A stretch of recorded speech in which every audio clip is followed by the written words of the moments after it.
Kedatangan Surya Paloh bersama Nasdem ke Partai Golkar beberapa hari lalu dinilai karena ada maunya. Dilansir dari Kompas.com, Direktur Eksekutif Trias Politika Strategis Agung Baskoro menilai manuver Surya Paloh ke Golkar karena ingin mengamankan posisi menteri-menterinya di Kabinet Jokowi. Agung pun menyebutkan jika langkah Surya Paloh itu tidak bisa lepas dari panggilannya ke istana bertemu dengan Presiden Joko Widodo. Hal itu bisa dilihat dari mulai meredanya wacana reshuffle Menteri Jokowi. Padahal sebelumnya isu reshuffle kuat berhembus dan dikatakan ada kejutan di Rabu 1 Februari kemarin. Namun kenyataannya Presiden Jokowi sedang kunjungan kerja ke Bali. Agung menilai Nasdem dan Istana tetap ingin bersama dalam satu perahu politik demi menjaga stabilitas nasional sekaligus mengokohkan pondasi politik Presiden Jokowi setelah tak lagi menjabat. Ia menganggap hal ini wajar sebagai upaya mengurangi ketergantungan terhadap PDIP.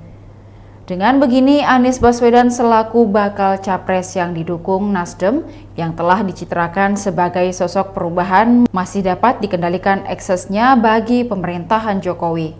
Sehingga manuver Nasdem yang baru saja ke sekretaris bersama Gerindra, PKB, dan Golkar terbukti secara logis. Agung menganggap pada tahap ini Nasdem harus piawai berselancar. Bila koalisi yang dibangun dengan PKS dan Demokrat bubar di tengah jalan, Nasdem terancam hanya menjadi pelengkap bagi koalisi Indonesia Raya yang digawangi Gerindra, PKB, atau koalisi Indonesia Bersatu bentukan Golkar, PAN, dan P3.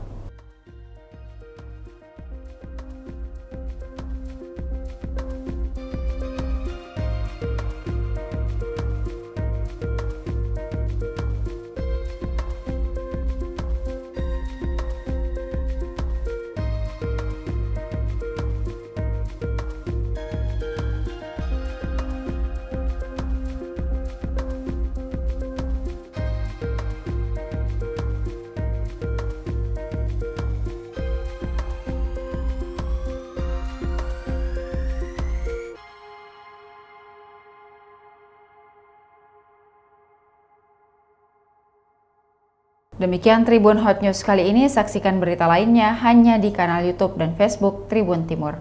Terima kasih sudah nonton, jangan lupa like, subscribe, dan share ya!